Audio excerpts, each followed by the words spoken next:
Moin, da sind wir wieder. Mein Name ist Martin. Ich berate YouTuber. Das ist Thomas. Er ist Rechtsanwalt und kümmert Guten Tag. sich, kümmert sich auch um so YouTube-Kram, habe ich mir sagen lassen. Und ja, wir besprechen Rechtsfragen für Creator und haben einige Zuschriften bekommen letztes Mal. Und dazu wolltest du im Allgemeinen erstmal was sagen, ne, Thomas? Genau, genau, so ist es. Also erstmal herzlichen Dank für die ganzen Fragen, die unter dem letzten Video eingegangen sind. Ich kann bedauerlicherweise oder wir können bedauerlicherweise nicht zu allen Fragen eine Antwort finden. Es liegt schlicht daran, dass mir als, Anwalt, es nicht erlaubt ist, irgendwo in der Öffentlichkeit letztlich in solchen Videos auf Einzelfragen einzugehen. Natürlich so Rechtstipps wie beim letzten Mal, die, sage ich mal, allgemeiner Natur sind, und natürlich auch Beispiele kann ich entsprechend euch darlegen, aber, ich kann nicht eure spezifische Frage, die ihr vielleicht für einen Freund stellt, letztlich in so 'nem Video beantworten. Da braucht's dann 'ne vernünftige Beratung für. Das Video und generell Content auf Social Media sollen euch ja erst mal eine grobe Einschätzung geben, wie die Rechtslage im klassischen Fall sind. Und, alles Weitere müsste man dann eben vor Ort machen, in einer richtigen anwaltlichen Beratung. Das dazu vielleicht. Genau, gut, weil da kamen nämlich, 2 sehr, sehr interessante Fragen, aber leider halt auch in dem Fall Einzelfragen. Wir haben aber noch weitere bekommen. Und zwar, wir hatten uns gerade schon kurz drüber unterhalten, über das Widerrufsrecht bei digitalen Inhalten und Software. Und ich finde, gerade in Bezug auf YouTube-Mitgliedschaften und Twitch-Subs, das eine interessante Geschichte. Für YouTube-Mitgliedschaften interessanter als für Twitch-Subs, weil bei Twitch-Subs ist es relativ eindeutig, ne? Und, ja, du sagtest, das ist ein ganz schöner Spagat, den man da leisten muss. Ja, genau. Also, ich fange vielleicht mal ganz vorne an.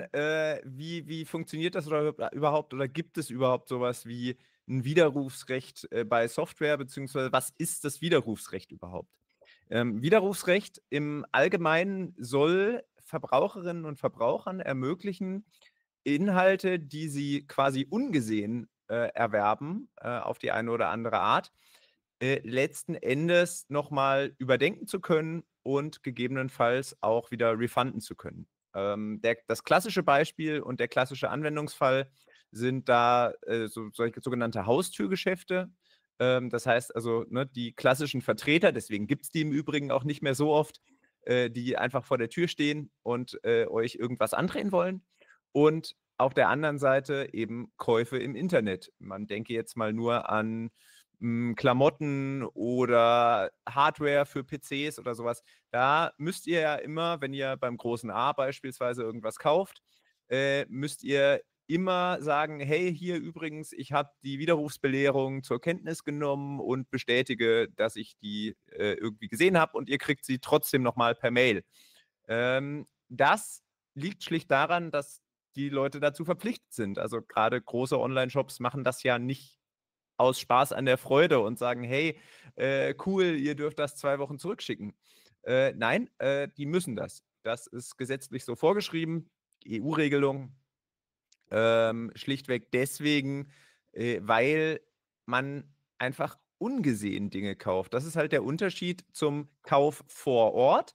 Vor Ort habt ihr ja immer das, was ihr kaufen wollt, in der Hand gehabt und, könnt euch entscheiden: „Möchte ich das oder möchte ich das nicht?“ Ihr könnt es, sagen wir mal, bei Klamotten gegebenenfalls anprobieren, könnt gucken: „Okay, passt euch das?“ Wenn es euch passt, super, dann nehmt ihr es mit und ansonsten lasst ihr es halt. Das ist online eben nicht möglich.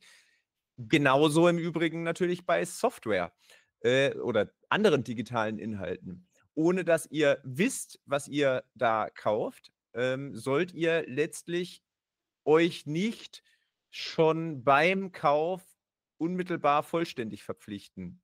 Mhm. So jedenfalls der gesetzliche Grundgedanke. Jetzt gibt's aber trotzdem natürlich Möglichkeiten, wie man gegebenenfalls als Anbieter, von solchen digitalen Inhalten, sagen wir mal, das Widerrufsrecht in gewisser Weise, verkürzen kann, legalerweise verkürzen kann. Also, das hat nichts mit illegalen Machenschaften zu tun oder Unsinn, sondern es ist schlichtweg so, dass das gesetzlich durchaus auch vorgesehen ist. Wenn wir jetzt nämlich davon ausgehen, dass man diese digitalen Inhalte natürlich sofort nutzen wird, in dem Moment, in dem sie heruntergeladen wurden, dann können letztlich die Anbieter von solchen digitalen Diensten das dahingehend oder das Widerrufsrecht dahingehend einschränken, dass sie sagen, okay, ähm, wenn du einen digitalen Inhalt herunterlädst, der darf auch nur digital sein. Also das heißt beispielsweise ein Downloadcode zu einer CD, das ist schon kein digitaler Inhalt mehr. Ähm, und dann muss eine Opt-in-Möglichkeit bestehen, also das heißt so ein Häkchen oder irgendeine andere Möglichkeit, wo ihr vor dem Kauf letztlich die Möglichkeit habt, darauf hingewiesen zu werden, dass jetzt sofort mit der, ja, letztlich Erfüllung dieses Vertrags, begonnen wird. Ihr müsst ausdrücklich zustimmen, deswegen Opt-in, dass ihr euch klar ist, dass mit der Erfüllung dieses Vertrags begonnen wird und dass entsprechend auf das Widerrufsrecht verzichtet wird. Wenn das der Fall ist, dann wäre das Widerrufsrecht ausgeschlossen. In allen anderen Fällen besteht auch weiterhin ein Widerrufsrecht bei digitalen Inhalten. Ich denke da jetzt mal so ein klassischer Fall von Widerrufsrechten ist beispielsweise Steam. Bei Steam ist das ja in etwa so, dass man so 2 Stunden Pi mal Daumen das Spiel anspielen darf. Und wenn man dann sagt, nee, das taugt mir nicht innerhalb eines gewissen Zeitraums, ne, dann dürft ihr es wieder an Steam zurückgeben, letztlich. Genau, so ist es. Wir unterhalten uns ja aber hier nicht über Steam, sondern Ja, es geht ja um Creator. Und was hat es genau. jetzt alles mit den Creatoren zu tun? Und ich habe es gerade schon kurz angerissen. Bei Twitch-Subs ist es so, ihr bekommt die Twitch-Emotes und die Sub-Badge sozusagen bereitgestellt. Ich weiß nicht, gibt's, doch, es gibt auch nur für Abonnenten-Modus bei Steam, ne? Bei Steam sag ich schon, bei Twitch, dass du Genau. nur dann chatten darfst. Das wäre zum Beispiel ein Vorteil, der ja direkt mit Abschluss erfüllt wird. Mhm. Ne? Aber da es sowohl bei Twitch-Subs als auch bei YouTube-Mitgliedschaften eben nicht diesen Opt-in gibt, dass direkt mit der Erfüllung begonnen wird, zumindest nicht soweit ich Mhm. weiß, gibt es hier auch nach wie vor noch das Widerrufsrecht. Und das solltet ihr auch dann beachten, wenn ihr eure Mitgliedschaftsvorteile, um jetzt bei YouTube zu bleiben, gestaltet und plant, dass es halt auch immer wieder sein kann, dass Menschen von ihrem Widerrufsrecht Gebrauch machen können. Das heißt, ihr solltet natürlich es entsprechend so anstellen, dass ihr jetzt nicht euch in finanzielle Schwierigkeiten bringt, nur weil Leute den Kram halt wieder zurückgeben und ihr vielleicht schon mit der Produktion für irgendwas begonnen habt, was an Member verschickt wird oder ähnliches. Na? Das ist vielleicht eine wichtige Geschichte hier.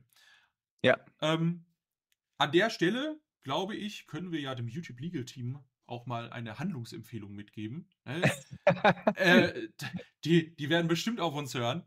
Ja, klar. Aber Absolut. ich glaube, wenn man halt die Möglichkeit hat, weitere Vorteile anzubieten, die vielleicht auch über die Mhm. Plattform hinausgehen, dann sollte es für Creator auch die Möglichkeit geben, einen entsprechenden Opt-in zu setzen, dass ja, dass ein verkürztes Widerrufsrecht hier möglich macht. Ja. Genau, also das ist tatsächlich das primäre Problem. Also gesagt, oder wir fangen früher an. Bei Twitch-Subs oder Mitgliedschaften auf YouTube ist schon das Problem der Frage, wer bietet das denn am Ende an? Also das heißt, wer muss denn letztlich dafür sorgen, dass diese ganzen Voraussetzungen, die ich gerade genannt habe, erfüllt sind? Ne? Auf anderen Plattformen ist das völlig klar. Da gibt es einen Plattformbetreiber, der bietet in der Regel dann ja auch die Leistungen an oder ist quasi Marktplatz. So würde ich das erst einmal bei, bei Twitch und YouTube auch sehen. Das heißt, grundsätzlich sollten erstmal Twitch und YouTube ein gewisses Interesse daran haben, dass Widerrufsrechte, soweit es eben geht, eingeschränkt sind. Liegt ja auch daran, dass die durchaus auch damit Geld verdienen. Und jetzt weiß ich nicht, wie groß das Problem für die beiden da tatsächlich ist. Ich meine, bei Twitch ist es ja auch das große oder kleine A, je nachdem. Und bei YouTube ist es ja auch Google, die dahinter stehen. Von daher weiß ich nicht, wie groß da das Interesse ist, jetzt für die EU nochmal eine gesonderte Plattform oder, keine Ahnung, zusätzliche Häkchen einzubauen, damit diese ganzen Rechte eben auch erfüllt werden oder die Voraussetzungen erfüllt werden dafür, dass das Widerrufsrecht dann vorzeitig erlischt. Ich gucke es jetzt gerade mal parallel bei Twitch nach. Da gibt es tatsächlich eine Information, logischerweise, zum Widerrufsrecht. Das gibt es natürlich auch nicht aus Spaß, sondern weil sonst das Widerrufsrecht für ein Jahr besteht. Und letzten Endes auch einen Hinweis darauf, dass das Widerrufsrecht gegebenenfalls frühzeitig erlischt. So wie ich das gerade geschildert habe, ist das ja aber nicht. Ne? Also Mhm. das ist jetzt kein Opt-in. Von daher würde ich da schon in Frage stellen, ob das reicht. Das ist bei YouTube letztlich genau das Gleiche. Und dann hatten wir es vorher auch schon mal, also in dem Vorgespräch, ob es gegebenenfalls nicht vielleicht für YouTube eine Möglichkeit wäre, das Creatoren freizustellen.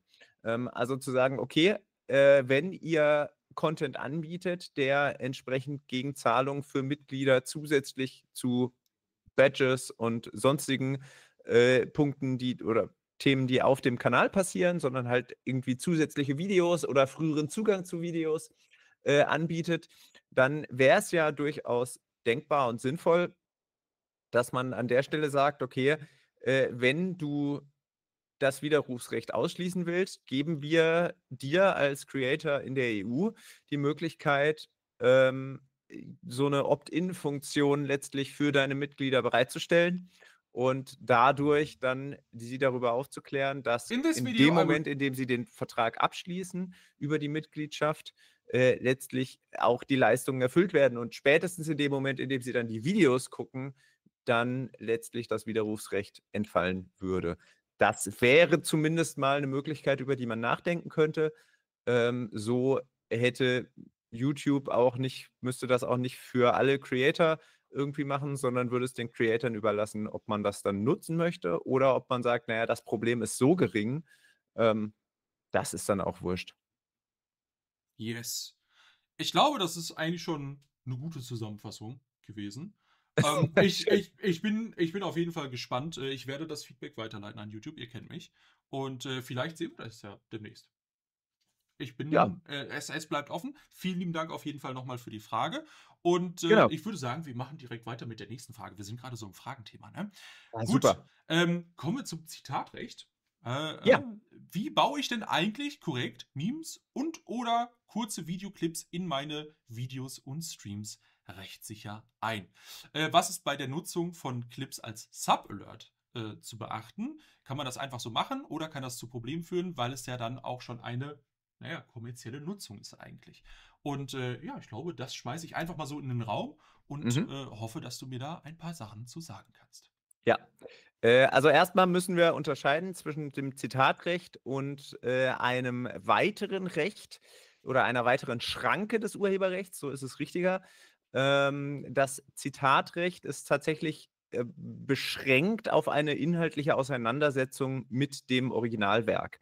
Also das heißt, Zitate sind keine Memes, Zitate sind gegebenenfalls auch keine Videoclips, sondern Zitate sind nur ausschließlich dann gegeben, wenn ich selber mich inhaltlich mit einer Frage auseinandersetze und sage, hier in dem Video als Beispiel hat der Creator oder die Creatorin X das super beschrieben, das kann ich gar nicht besser. Ich schneide euch jetzt mal den Clip hier rein, Mhm.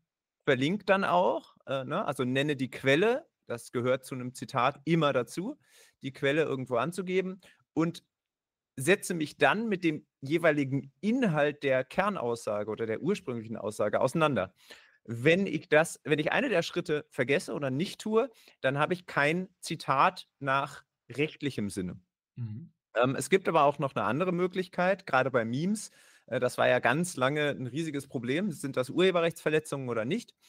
Und da hat sich dann auf EU-Ebene ein bisschen was getan. Da gibt es jetzt nämlich die Regelung der sogenannten Pastiche.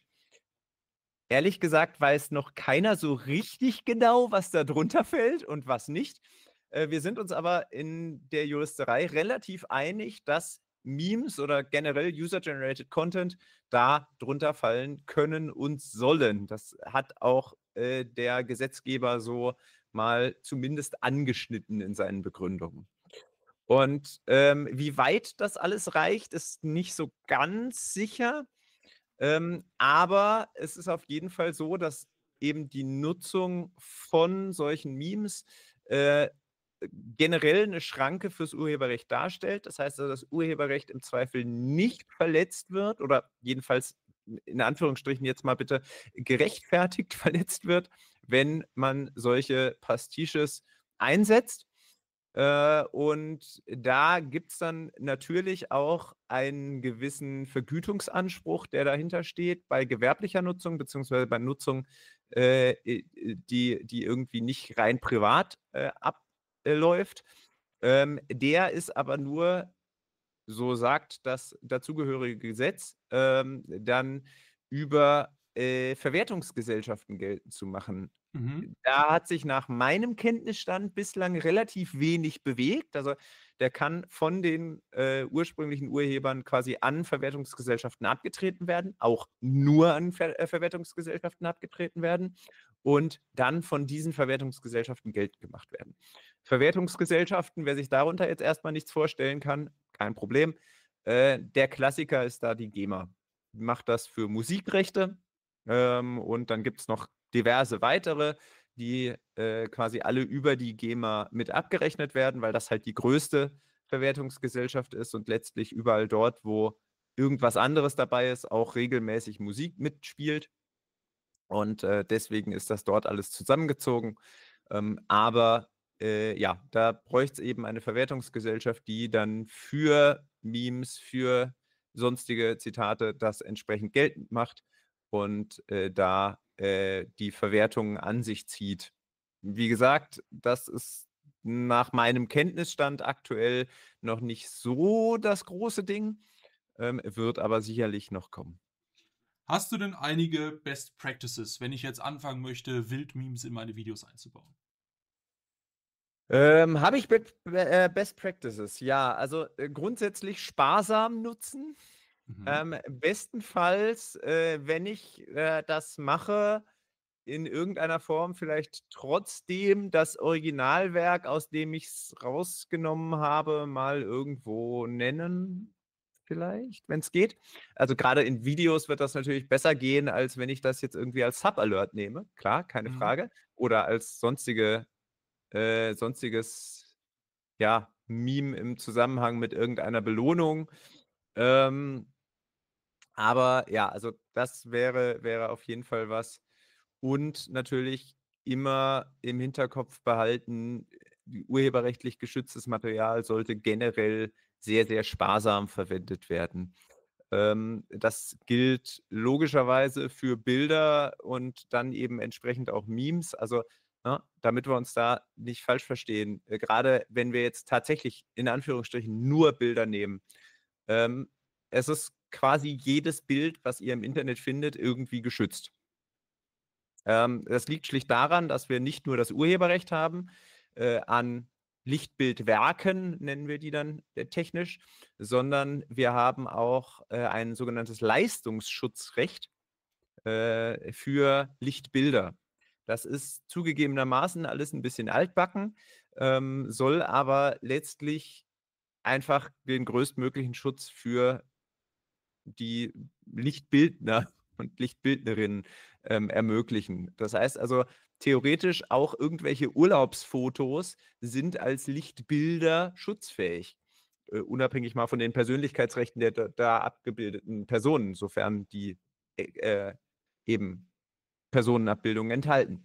Und vor dem Hintergrund ist generell mit Bildern sehr, sehr vorsichtig umzugehen. Dennoch, Memes können durchaus, jedenfalls mal urheberrechtlich, dann als diese Pastiche letztlich gegebenenfalls nicht verletzt sein. Also das wäre denkbar. Aber die Best Practice ist tatsächlich Versuch es zu vorsichtig vermeiden. damit umgehen. Ja. Genau, versucht es zu vermeiden. Mir ist es völlig klar, ne? Also ich bin ja auch auf Social Media unterwegs. Mir ist es völlig klar, das ist nicht ganz einfach und das ist auch natürlich sehr verlockend, weil es leicht zu haben ist, ne? Das ist genau das Gleiche wie mit irgendwelchen Bilddatenbanken, die mehr oder weniger vermeintlich urheberrechtsfreie, haha, Bilder oder kostenfreie Lizenzen vergeben für irgendwelche Bilder. Aber darauf verlassen sollte man sich halt nie.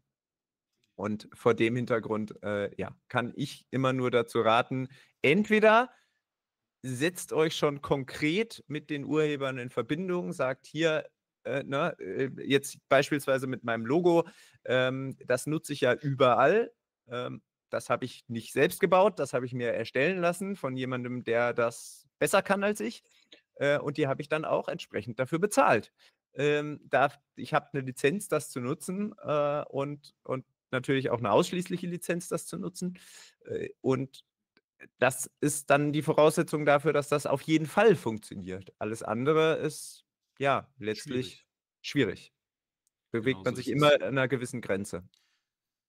Gut, wo wir bei dem Thema sind, vielleicht auch noch mal, ne, das gilt halt nicht nur für Bilder und Videoschnipsel. Da gibt es ja dann auch so Stock-Footage-Seiten und so weiter und so fort. Auch wenn die komischen schraffierten Linien da drüber sind, wo der Name der Stock-Footage-Seite draufsteht, ist das noch mal eine separate Geschichte. Da gibt es einen ganz interessanten Fall beim Spiffing Brit. Der hatte zwar Hm. eine kommerzielle Lizenz Mhm. von der Stock-Footage-Seite, hat Ja, aber sich immer nur das Vorschaubild runtergenommen, weil diese Linien, diese Schraffierten da drüber waren. Und ja, hat dafür dann auf den Deckel bekommen, weil die Lizenz nicht für dieses schraffierte Bild galt, sondern nur für das Originalbild ohne die Schraffur. ja. Und der Weg darum herum, weil er das ja auch als stilistisches Mittel eingesetzt hat, so nach dem Motto, ja, ich lasse es so aussehen, als hätte ich mir das jetzt einfach irgendwo runtergezogen, war, Mhm. dass er sich tatsächlich selber ein Overlay gebaut hat mit so schraffierten Linien, wo dann jeweils so Mhm. eine kleine Teetasse hin und wieder war, weil er ja ne, Mhm. Yorkshire Tea und so weiter und so fort. Ja. Fand ich eine Mhm. super interessante Geschichte und wichtige Geschichte an der Stelle auch noch, NCS, also No Copyright Sound, ist wirklich, wenn ihr sowas seht, nehmt die Beine in die Hand und lauft. Also, ohne Witz, bei so einer Nutzung, das sehe ich so häufig. Ne? Die versprechen euch, ja, ist royalty-free und so weiter und so fort. Aber im Endeffekt ladet ihr euren Kanal oder eure Kanäle, wenn ihr auf YouTube und Twitch oder sonst wo unterwegs seid, ladet ihr mit Material zu, die halt später, falls sich die Verwertungsgesellschaft eine andere ja, Vergütungsgeschichte überlegt oder generell ihre Nutzungsbedingungen ändert, dann steht ihr auf einmal da und habt einen Kanal mit 1000 Inhalten, die ihr auf einmal nicht mehr nutzen dürft, weil ihr keine schriftliche Genehmigung habt, wo ihr selber genannt werdet. Ne? Weil, ich meine, da kann ja alles auf der Webseite stehen. Da kann ja sein, ja, ihr dürft das alles nutzen und morgen steht dann da halt, ihr dürft das nicht alles nutzen. Und da steht ja, aber ihr habt ja nichts schriftlich, wo steht, euer Kanal darf es auf jeden Fall nutzen, wenn ihr das im Zeitraum von X bis Y runtergeladen habt oder was auch immer. Ne? Ähm, deswegen bei NCS bitte auch aufpassen und falls du da was zu sagen möchtest, bitte tu dir keinen Ja, Zwang an. unbedingt. Also sowohl, das gilt für Bilder, für Musik, für alles.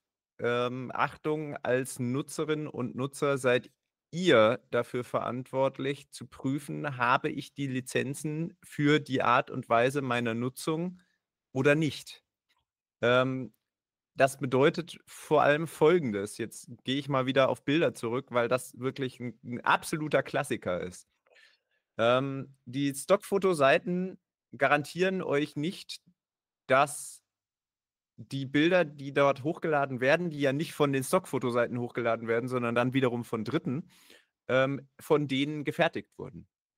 Das bedeutet, das kommt oft genug vor, auch bei Musik im Übrigen, dass irgendwer schreibt, es gibt ja tausende dieser Listen auf YouTube, ne? Auch hier Copyright-free, License, use however you want. So, ähm, ich kann euch garantieren, weil ich schon mehrere dieser Videos natürlich irgendwie mal auf dem Tisch hatte, die sind definitiv nicht copyright-free und das ersetzt euch keiner. So, das ist, ganz simpel. Einfach aus dem Grund, weil ihr als Nutzerinnen und Nutzer dafür verantwortlich seid, das zu checken. Ihr dürft euch also nicht auf irgendwelche Aussagen Dritter verlassen, mit denen ihr, und das ist der wichtige Punkt, keinen Vertrag habt. Ähm, ne, grade bei YouTube, die Leute, die diese Videos hochladen mit Copyright-Free Music, mit denen habt ihr keine einzelvertragliche Vereinbarung. Wenn ich jetzt mit einem Label beispielsweise eine Vereinbarung treffe und sage: „Hier, ich darf, die Musik von Label XY nutzen“, oder, ne, ich will irgendeinen Film besprechen, oder ich bin 'n YouTube-Kanal, der Filme bespricht, und ich habe mit den Vertrieben, letztlich Verträge abgeschlossen, dass ich Material aus den Filmen zeigen darf. Dann ist das eine völlig andere Geschichte, weil wenn YouTube beispielsweise dann kommt und sagt: „Hier, unsere KI hat gefunden, du hast, Videos aus dem folgenden Film genutzt“, dann kannst du immer sagen gegenüber YouTube: „Ja, das ist richtig, aber ich habe hier eine Vereinbarung mit den Vertrieben, mit den Urheberinnen und Urhebern oder denjenigen, die die Lizenzen vergeben für das, was ich da treibe, und darf das.“ Das ist dann in Ordnung. Dann hast du irgendwas richtig gemacht. Wenn du aber keine solche Verträge hast, dann stehst du einfach auch letztlich in einem Haftungsproblem, weil Beispiel, der Vertrieb, der euch das Recht zugesteht, auf YouTube über einen Film zu berichten, diese Rechte aber gar nicht einräumen darf, der macht sich euch gegenüber gegebenenfalls haftbar. Denn ihr habt eine Vereinbarung, in der drin steht: „Ich als Creator oder Creatorin darf entsprechend dieses Vertrages über einen bestimmten Film berichten.“ Wenn die Rechte dort liegen, beziehungsweise die Rechte von dort lizenziert werden dürfen, ist alles perfekt. Dann könnt ihr das ja nachweisen und alles ist fein, und letztlich selbst einmal gestrikte Videos, ja, ja, ich weiß, das passiert ab und an mal, können dann, im Nachhinein wieder freigeschaltet werden.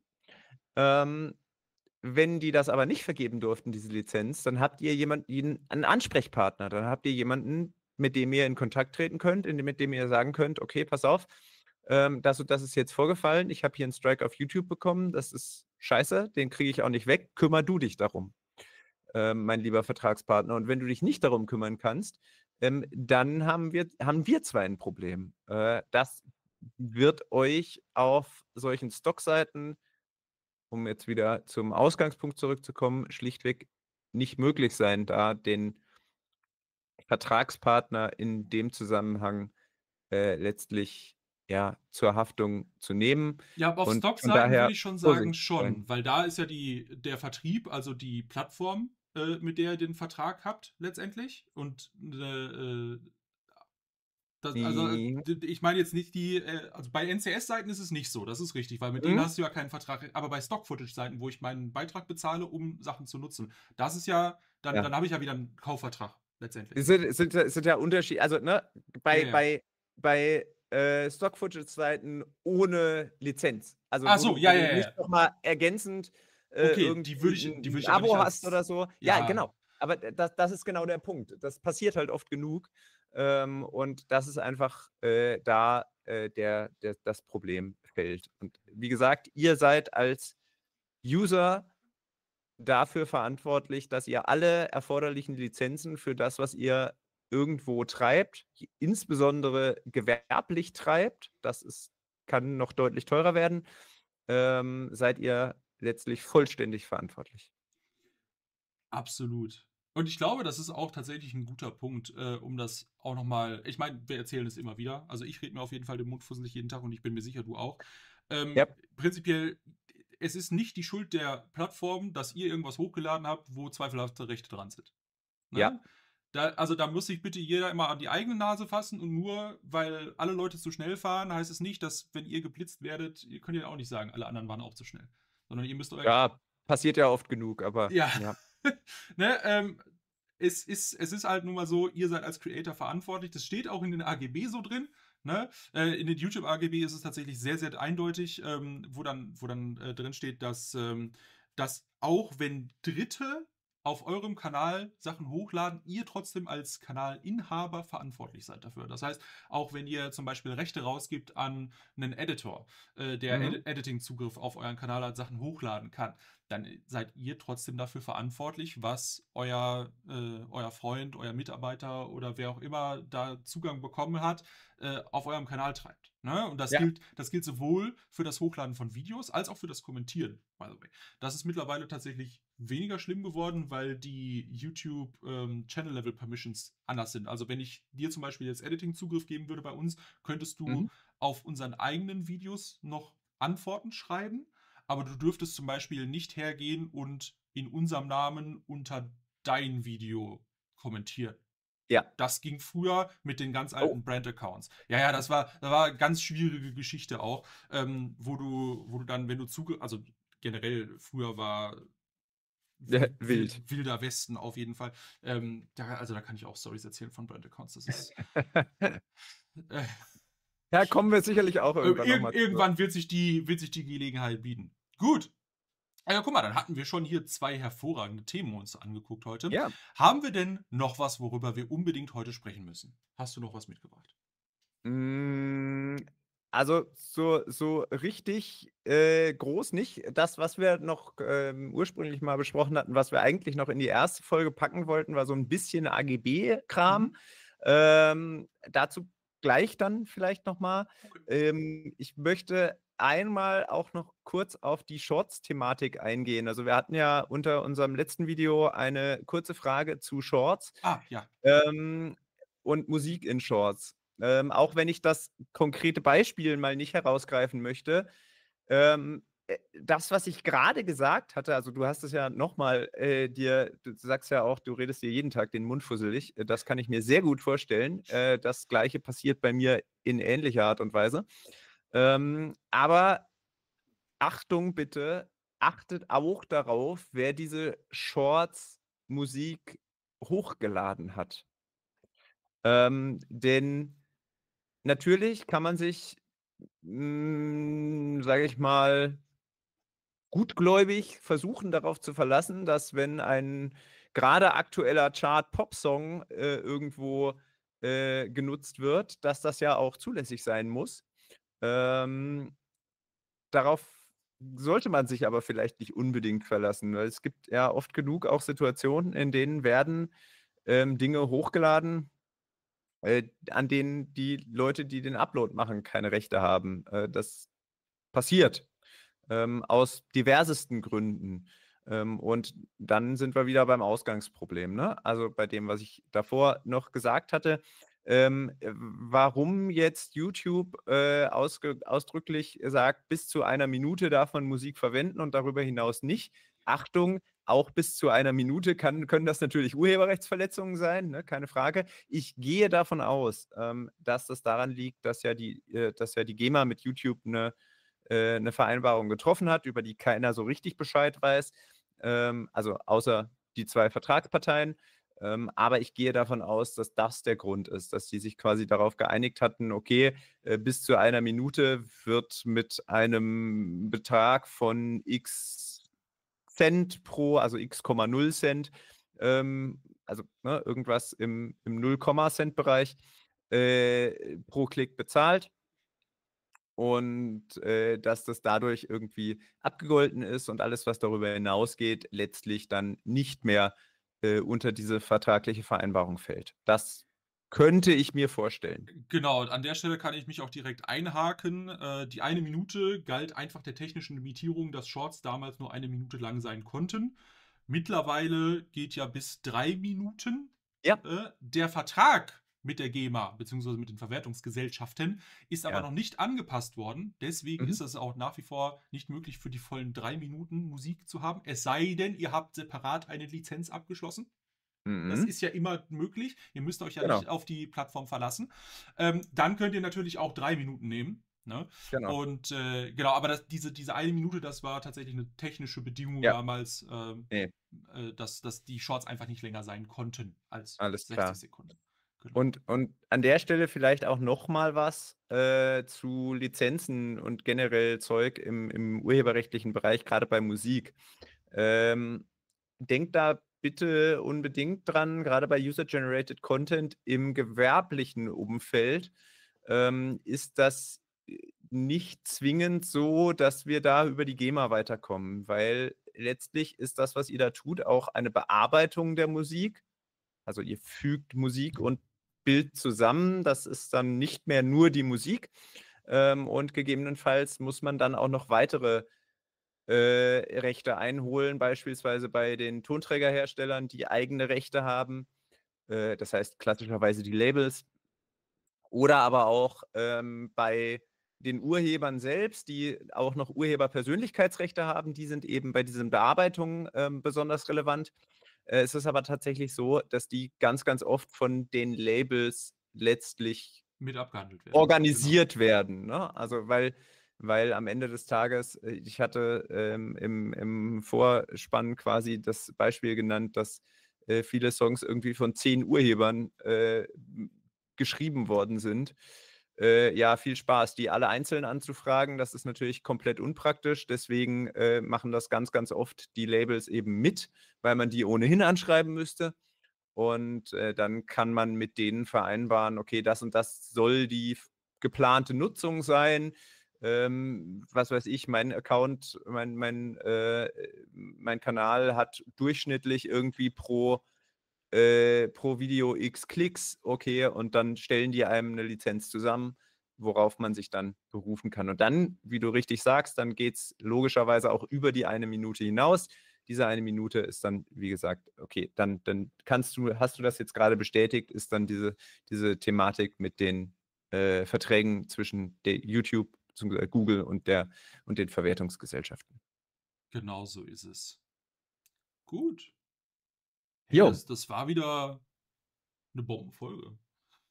Ja, ich hoffe doch, dass auch Ja. die jetzt, bei deinen Zuschauerinnen und Zuschauern, bei den Creatoren gut ankommen. Also an Würde der mich Stelle muss ich sagen, die letzte Folge kam wirklich gut an. schön, Also da super, bin ich auch sehr, sehr froh drum. Sehr, sehr viele Likes tatsächlich, viele klasse. Kommentare. Und bitte keep it coming. Ne? Wir Genau. besprechen das gerne. Vielleicht nicht als Einzelfall, sondern eher als generelle Frage stellen. Ne? Ja, Oder im Zweifelsfall sich beim Nerdanwalt melden, weil der macht auch gerne mit euch Einzelberatungen, sofern es in genau. sein Fachgebiet fällt. Ja, richtig. Also, bei allem anderen, keine Sorge, euch soll natürlich auch in Bereichen geholfen werden, die ich nicht kann. Das, gebe ich dann gerne an Kolleginnen und Kollegen weiter, die, dann in dem konkreten Fall helfen können. So ist es ja nicht. Ich bin ja nicht alleine auf der Welt. Das ist richtig. Auch wenn es sich manchmal so anfühlt, ne? Ja, Alright, ne, alright. aber kriegen wir auf jeden Fall hin. Genau so ist Und wie es. gesagt, wenn es was gibt, die Kontaktdaten findet ihr sicherlich irgendwie unter dem Video. Ist Und auf jeden Fall, deine Socials sind verlinkt. Genau so ist es. super. Und, Vielleicht an der dann Stelle gerne da. nochmal. Wir hatten es letztes Mal, oder ich hatte es letztes Mal Mhm. angesprochen, dass es mal ein Spreadsheet gab mit, Mhm. welche Spiele man eigentlich streamen oder aufnehmen darf und veröffentlichen darf. Wir haben, wir haben das veraltete Dokument gefunden und auf den neuesten Stand gebracht. Ne, Yay! das ist auch noch mal unten verlinkt. Da ist auch jeweils die Quelle dabei, wo ihr das nachlesen könnt. Und falls Anmerkungen da sind, ob ihr monetarisieren dürft oder nicht, dann haben wir das auch nochmal dazu geschrieben. Schaut es euch gerne rein, macht eure eigene Recherche, das ist ganz wichtig, aber das kann schon mal ein Anhaltspunkt sein, an den ihr euch richten könnt. Und falls ihr ein Spielestudio seid und eure Nutzungslizenzen oder entsprechende Sachen nicht öffentlich kommuniziert, tut das. Ne? Das ist mein erhobener Zeigefinger an euch. Und dann könnt ihr euch auch Ja, gerne bei uns melden, dann kommt ihr auch mit auf die Liste. So, unbedingt. das, Das ist tatsächlich, für mich ein total zentraler Punkt. Also, wenn ich denn irgendwann mal wieder streame, Hust, Hust, ich gucke das tatsächlich relativ konsequent nach, ob das in Ordnung ist von deren Seite. Ich habe jetzt glücklicherweise das Problem, dass oder was heißt glücklicherweise nicht das Problem, das ist ja immer so ein bisschen fraglich, ne? Was ist non-commercial? Ich verdiene ja mit meinen Streams nicht, aber irgendwie ist es ja schon Werbung für das, was ich da sonst so tue. Ähm, aber ja, also das ist schon relativ wichtig und, bitte, bitte, bitte an alle, Publisher, Devs, sonst wie Studios, ähm, schreibt es irgendwo hin, ob ihr möchtet, dass das gestreamt wird, ob das für euch in Ordnung ist, dass das gestreamt wird, unter welchen Voraussetzungen das in Ordnung ist. Gegebenenfalls ja auch irgendwie, keine Ahnung, unter Nennung des Publishers im Streamtitel oder da gibt es tausende Varianten. Aber tut es bitte. Sonst ja, ist es eine rechtliche Unsicherheit. Und wenn jemand zu mir käme und sagen würde, darf ich nicht, müsste ich im Zweifel halt sagen, ja, eher nicht. Genau, im Zweifel Vorsicht walten lassen, sonst ist der Kanal weg. Jo, So ist es. Gut. Dann wunderbar. würd ich sagen, freuen wir uns natürlich ganz recht herzlich auf eure weiteren Kommentare und behaupte, wir sehen uns demnächst. Genau, auf jeden Fall. Dann Grüße in die YouTube-Kommentare und bis zum nächsten Mal. Ciao, ciao.